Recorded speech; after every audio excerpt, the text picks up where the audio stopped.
who works in the real estate industry knows buying a home is a whole lot more than financial. It's also very, very emotional. So we asked consumers a lot of questions about how they feel about homeownership. But we pushed the envelope. We didn't just ask them, would you like to own a home? We asked them harder questions like, do you still want to own a home, even knowing the prospect that that home could lose value? And the answer is, across all generations, resoundingly yes. That's pretty impressive. But Lisa, I think the cynics, and I know there's a lot of people sitting in our audience today that are going, yeah, that's probably true for those people. Theoretically, I'll lose money, but there are a lot of people that are underwater in their homes. Now, of course, people that are underwater means that their mortgage is worth more than the home is worth. And if I'm sitting in that situation, I bet I don't feel so good about home ownership. That's a great question, and I'm very glad you asked. One of the things we did in the study was ask people whether they were underwater or not. Now, granted, this was self-reported information, but when we look at the results of the percentage who answered they were underwater, it actually matches national statistics pretty well. I think people have a pretty decent awareness of where they stand. But what's important is we asked people who were not underwater and people who were underwater, how do you feel about home ownership? You know what? It doesn't make a difference. They still think it's a smart investment.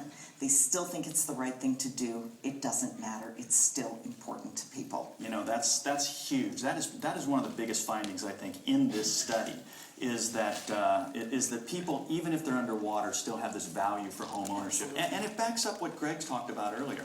92% of Wells Fargo's customers are still paying on time. And by the way, many of those people are underwater today, but they feel an attachment to their home. It's an emotional attachment. And so this idea of buying homes for you as real estate agents is that you need to address the financial side of the equation. Absolutely. You've got to deal with the mortgage. You've got to deal with sustainability. You've got to deal with their fears about possibly losing money with declining home values. But don't forget that you've got to deal with the emotional side of this equation as well. That home is a place where I live, where I have dinner with my family, where I raise my children, where I retire. All of those things are so critically important. And as a real estate professional, it's important that you deal with both aspects, the mental and the emotional, the heart. Absolutely, absolutely. Your numbers in the study and your interpretation are quite revealing. Did your study look at how people spend money, basically, their spending habits? We absolutely did. You know, how people manage their personal finances is so highly correlated to their ability to achieve not just home ownership, but sustainable home ownership. So we did ask a lot of questions. Now, one of the things you'll also read in the press is, have people adopted a Depression-era mentality after this crisis? Are they becoming frugal? And indeed, we did see in the very early days of this recent recession, people retrenching. There's no question, heading back to frugality. And that was a coping mechanism for the short term. But we are seeing that trend turn around, and you'll hear about that in the news as well. You know, some things that just really verify that. Starbucks had its greatest year of earnings ever, and Apple seems to be doing extremely well with iPods and iPads. Well, especially iPads. I tell you what, my Walnut Creek, California iPad store has a line out the door every day waiting to get that iPad 2. And by the way, you know what? They all have Starbucks coffee in their hand to warm up. In fact, aren't you buying an iPad 2 soon? And it's not even for me, it's for one of those millennial types. We'll talk more about that later. Because we need our coffee and we need our computers, right? But it's important to understand that the pendulum really isn't swinging all the way back. The pendulum is really kind of centering out, and what we learned in this study was that people are adopting a more measured and more balanced approach to their personal financial management. So we asked them whether they agreed with certain statements like, I spend more than I make, or I live paycheck to paycheck. We also asked them questions like, I pay attention to my savings and I think about the future, those types of things. And what we saw was a definite decrease in what one would describe as less responsible behaviors, living paycheck to paycheck, spending more than you make, and an increase in responsible behaviors. I pay attention to my savings, I think about the future, I watch what I spend. So I think it really bodes well for housing in the long term to know that people are really heading back to a more balanced view of how they manage their finances. Now, in addition to that, very importantly, this extends to the mortgage contract.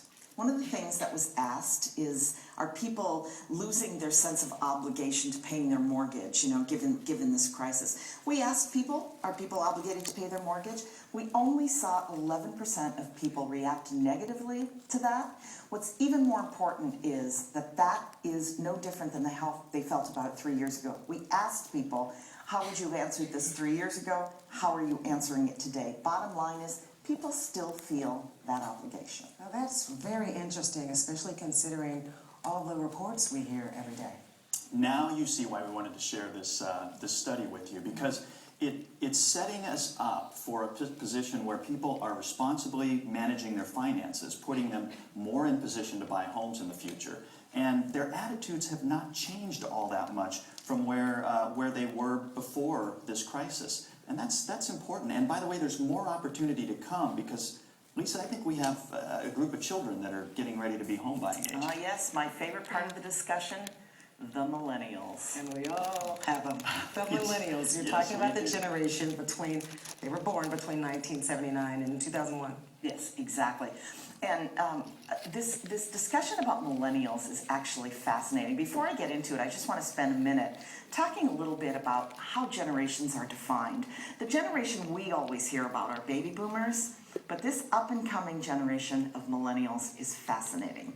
So first of all, how are generations defined? Well, generations are defined by sociologists who look at things like macro-political events and socioeconomic events, wars, even natural disasters. And generations tend to be defined typically by some notable events. The end of World War II being a good example. Or the Vietnam The War, Vietnam War, for baby boomers. Exactly.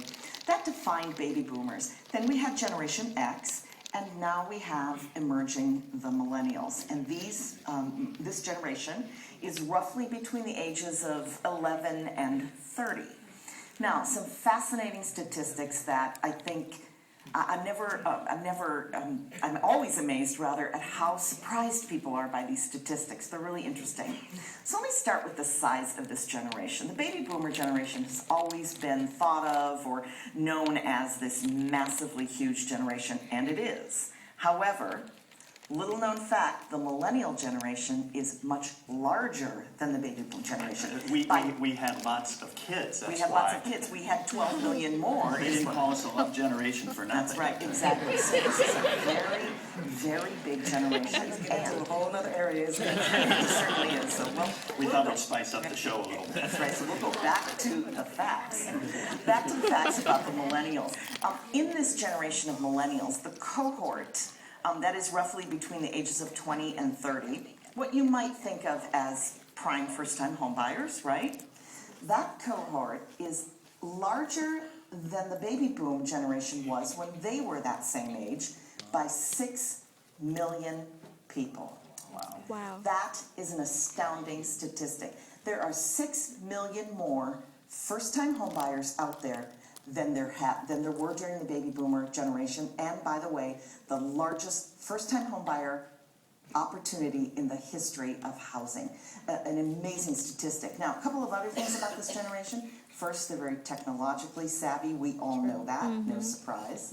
But they are also richly diverse, far more diverse than baby boomers were.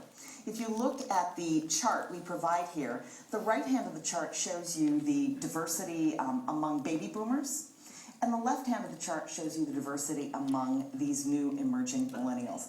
Very, very diverse group.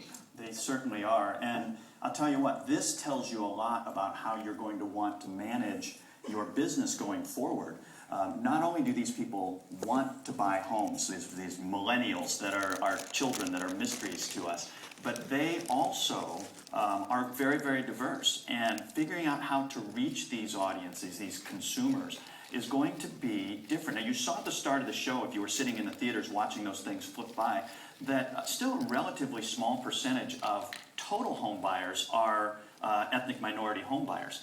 But you saw first-time home buyers are starting to creep up, and as we come into the next decade, they're going to shoot up dramatically. And organizations like NAREP and NAREB and ARIA are doing a lot to help realtors figure out how do we reach these